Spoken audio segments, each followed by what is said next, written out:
President Obama showed up in Columbus, Ohio today to give a campaign speech in front of a dwindling crowd that was less than enthusiastic about their chances of getting a job after they graduate. It seems the era of hope and change has dwindled as well. Hello, Crusaders!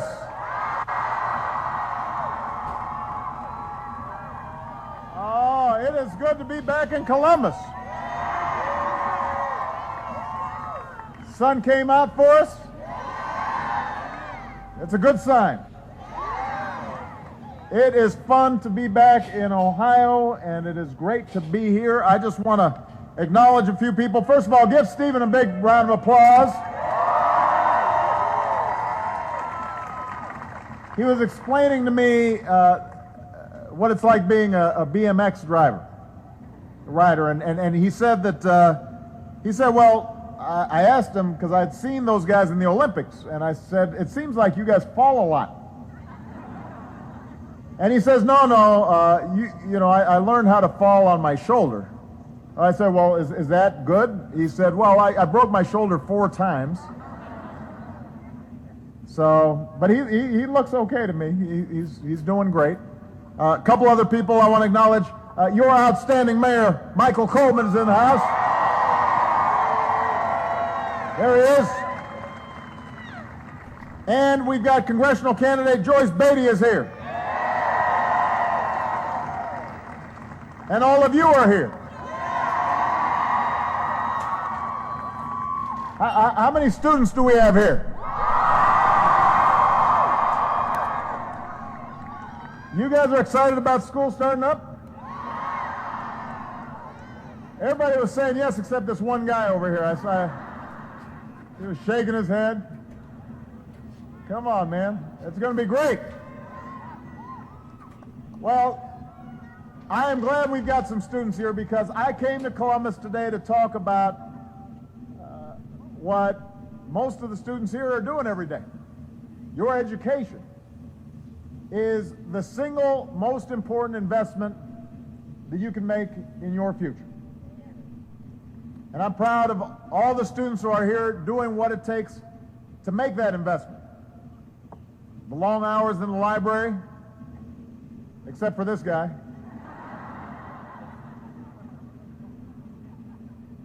Working in the lab, being in the classroom, even when your classes start a little earlier than you had planned. Because your education's never been more important. The degree that you earn from this university is the surest path that you will have to a good job and to higher earnings. It's the best tool you'll have to achieve what is the core promise of this country. The idea that if you work hard, your work will be rewarded. The basic bargain that says if you're willing to put in the effort, you can do well enough to raise a family and have a home that you call your own. Have some security. Put a little away for retirement. And most importantly, make sure that your children, your grandchildren, can do even better and dream even bigger than you did.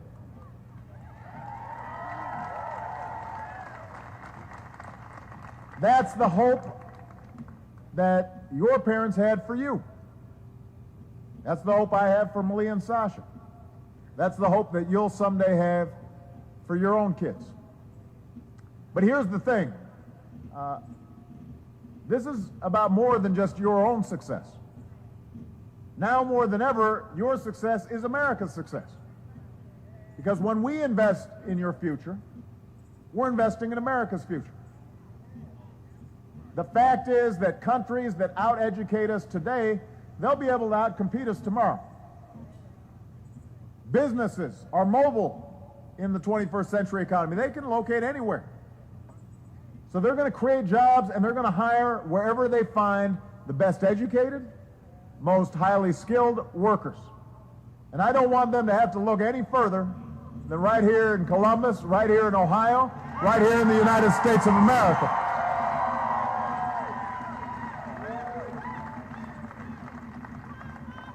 And because the economy's changed, over the coming decade, more than half of new jobs will require some form of higher education. It may not be a four-year college degree, but you're going to need to have gone to a community college or a technical school to get the skills you need to get hired.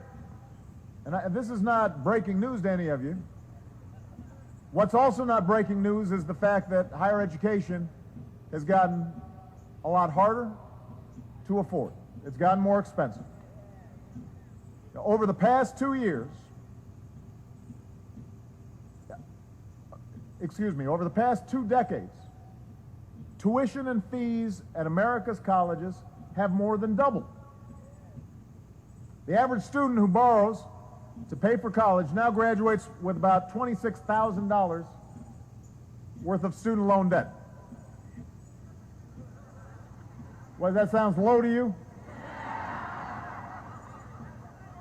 I just said the average. For a lot of young people, it's a lot higher. And that kind of debt means pretty tough choices when you're first starting out.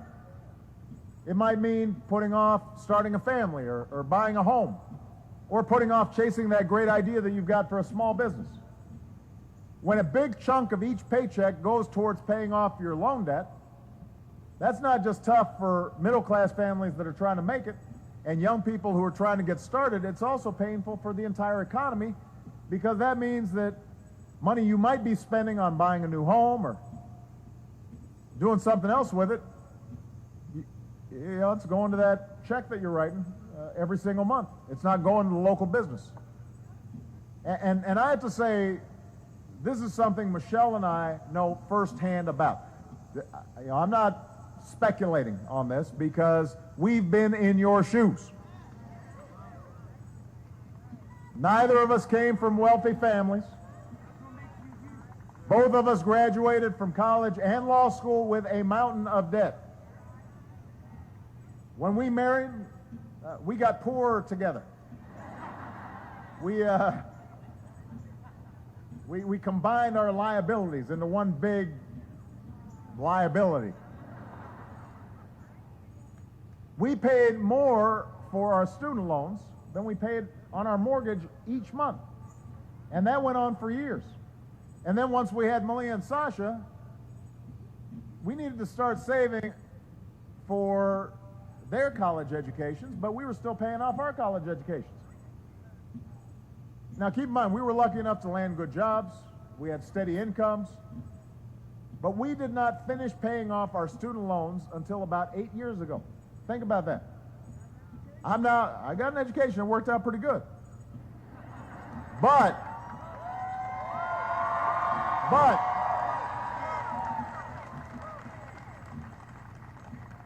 the point I'm making is I'm only standing before you because of the chance that my education gave me.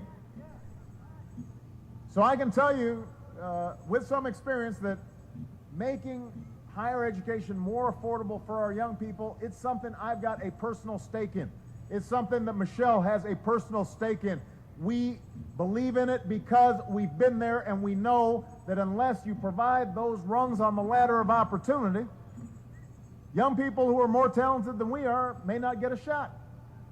That's why I've made it a top priority of my presidency. And Ohio, that is something that is at stake in this election. That's part of the reason why November is so important.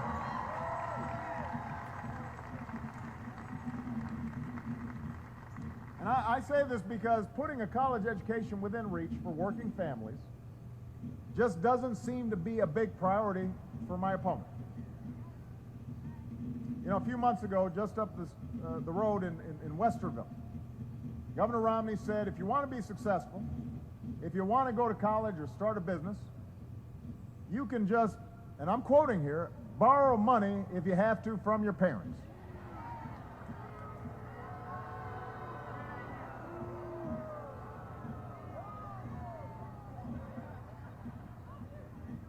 When a high school student in Youngstown asked him what he would do to make college more affordable for families like his, Governor Romney didn't say anything about grants or loan programs that are critical to millions of students to get a college education. He said nothing about work-study programs or rising college tuition. He didn't say a word about community colleges or how important higher education is to America's future. He said, the best thing you can do is shop around. The best thing I can do for you is to tell you to shop around. That's it. That's his plan. That's his answer to young people who are trying to figure out how to go to college and make sure that they don't have a mountain of debt. Shop around and borrow more money from your parents. Now, I've just got to say, I want to make sure everybody understands, not everybody has parents who have the money to lend.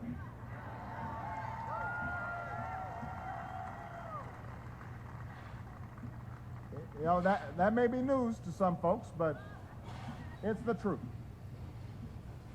So what Governor Romney is offering is not an answer. There's nothing a parent wants more than to give opportunities to their kids that they never had. And, you know, it's pretty painful for a lot of parents if they can't do that. But as we're fighting back from the worst economic crisis of our lifetimes, you've got a lot of parents who are out there struggling just to make ends meet. And I don't accept the notion that we should deny any child the opportunity to get a higher education. If they've been working hard, if they've got the grades, if they've got the determination to get a better future for themselves, I don't want them to be prevented just because their families were hit hard by a recession. That's not who we are. That's not what America's about. We give everybody a fair shot. Think about all the discoveries, all the businesses, all the breakthroughs that we would not have made if we told every young person who's got the drive and the will and the grades to go to college, tough luck. Too bad. You're on your own. We've always made a commitment to put a good education within the reach of everybody who's willing to work for it. That's part of what makes us special. That's what keeps us at the forefront of business and science and technology and medicine. And this dates back for decades. Some of you know my grandfather fought in World War II. When he came back, he had a chance to go to college because this country decided every returning veteran of World War II should be able to afford it. My mother was able to raise me and my sister because she was able to get grants and work her way through school. Michelle and I would not be here today without the help of scholarships and student loans. And I know Steve wouldn't be here either, and neither would a lot of you.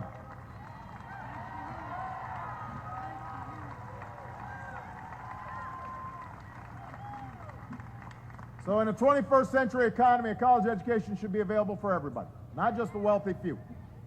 Whether it's a 4-year college, a 2-year program, higher education is not a luxury. It is an economic necessity that every family in America should be able to afford, and that's what's at stake in this election. It's one of the reasons I'm running for president of the United States for a second term.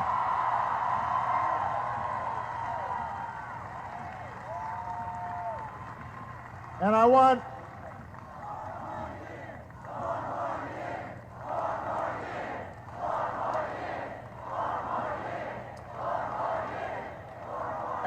you to know that I have not just talked the talk. We have walked the walk. Since I took office, we have helped more than 3 million additional students afford a college education with grants that go farther than they did before. The economic plan my opponent has would cut our investment in education by nearly 20%. It would cut those grants so deeply that 1 million of those students who we have helped would no longer get a scholarship at all. It would cut financial aid for nearly 10 million students a year. And keep in mind, they're not making these cuts to create jobs. They're not proposing these cuts to pay down the deficit. Governor Romney's proposing these cuts to pay for a new $5 trillion tax cut that's weighted towards the wealthiest Americans. Does that sound like a better plan for America? Does that sound like a better plan for you? A plan that says that we can't afford to help the next generation earn an education, but we can afford massive new tax cuts for millionaires and billionaires? A plan that says we can't afford our young people to offer our young people student loans because we've got to protect corporate tax loopholes? It's a vision that says we can't help young people who are trying to make it because we've got to protect the folks who already have made it. Michelle and I are going to be able to send Malia and Sasha to college. We don't need an extra tax break. You do. Their vision is wrong for moving America forward. It's not a vision you've got to accept. That's why November is important, and that's why I'm running for a second term as president.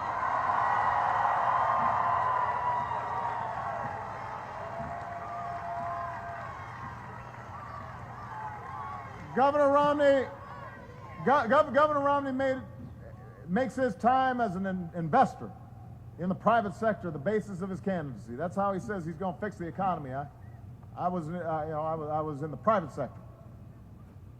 And his economic plan makes one thing clear. He does not think investing in your future is worth it. He doesn't think that's a good investment. I do. That's what's at stake in this election. That's the choice in November. That's why we fought to make sure the interest rate on federal student loans didn't go up over the summer. We won that fight.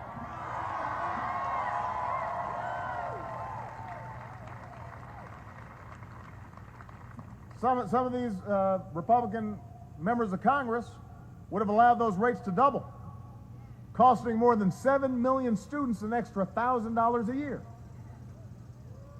I've said I want to extend the college tax credit that my administration created so more families can save up to $10,000 on their tuition over 4 years. They want to end that tax credit. That's the choice in this election. In 2008, I promised we would reform a student loan system that was giving tens of billions of taxpayer dollars to big banks and lobbyists instead of students. There are plenty of folks in Washington who fought tooth and nail to keep that system as it was. We kept at it. We won that fight. We used it to double grant aid for students. My opponent now wants to go back to the way things were. He wants to go backwards to the policies that got us in this mess in the first place. We're moving forward. That's the choice in this election. That's why I'm running for a second term.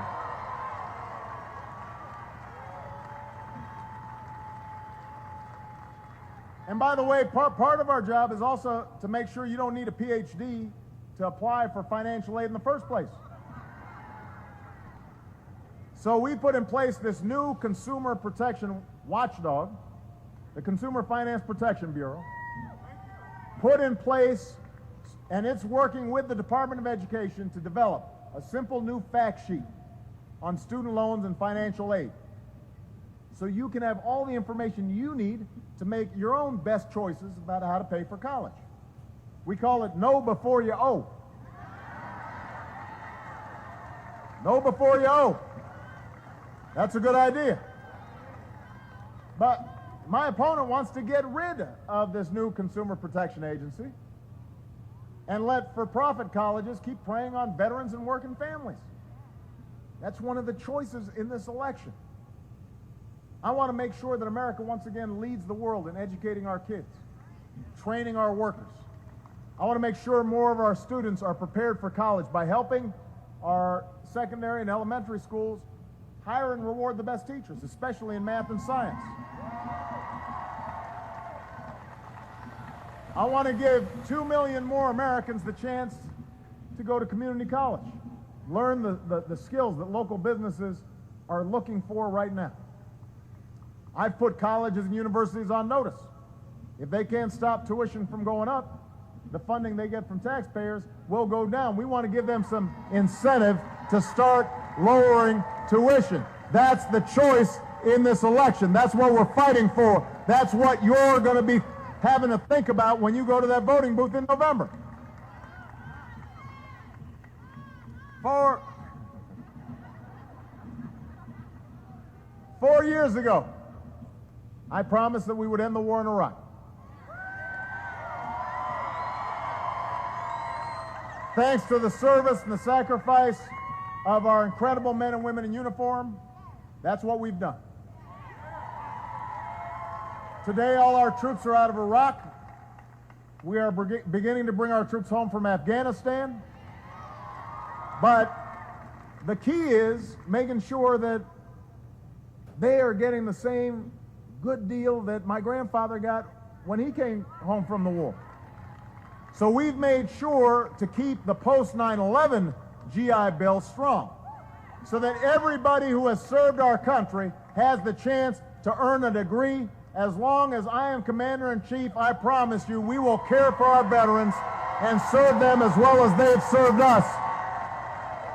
If you fought for this country, you shouldn't have to fight for a college education or for a job or for a roof over your heads when you come home.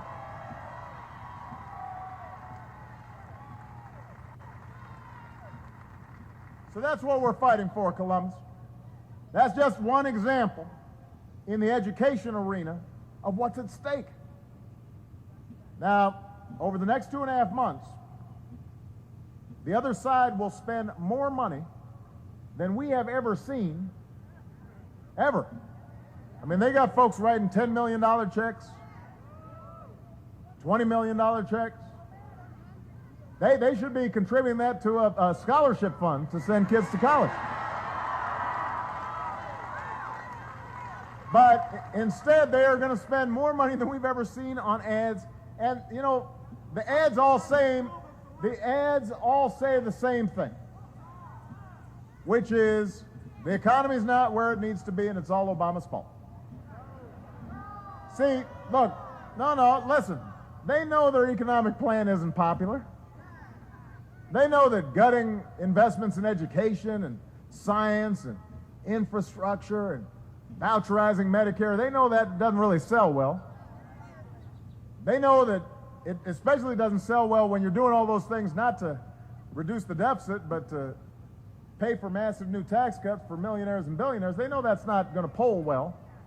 So they're betting on the fact that you get so discouraged that you decide your vote doesn't matter.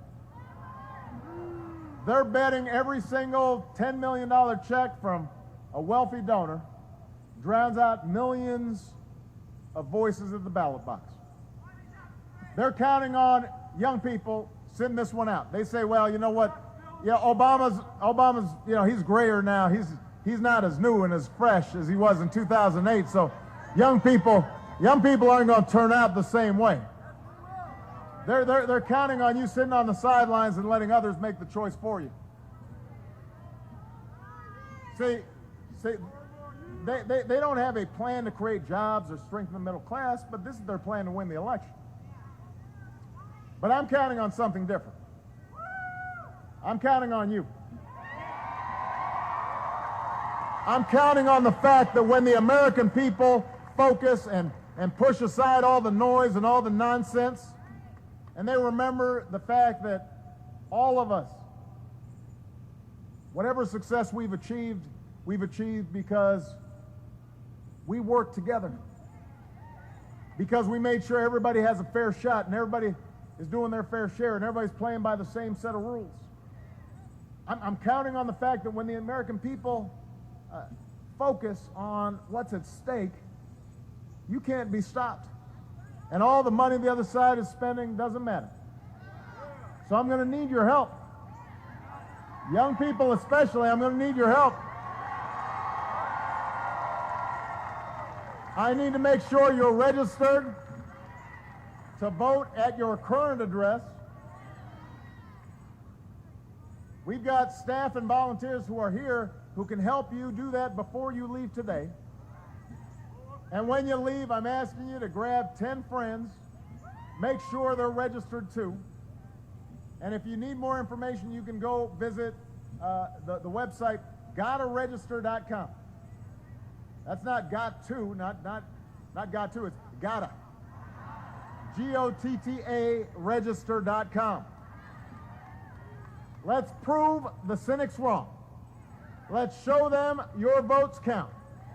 Let's show them your voice makes a difference.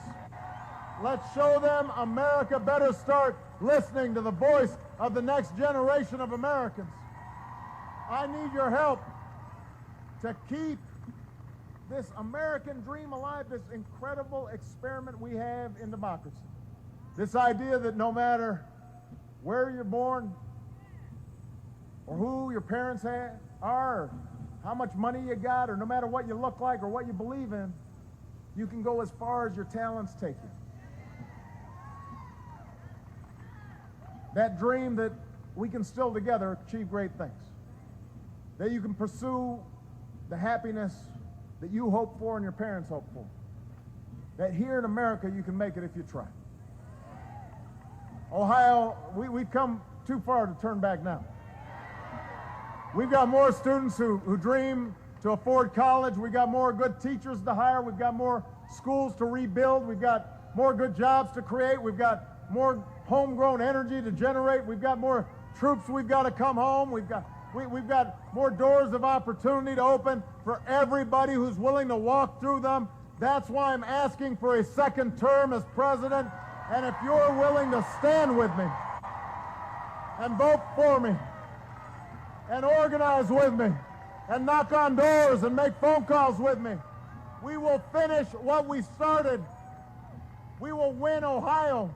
We will win this election, and we will remind the world why the United States of America is the greatest nation on earth. God bless you.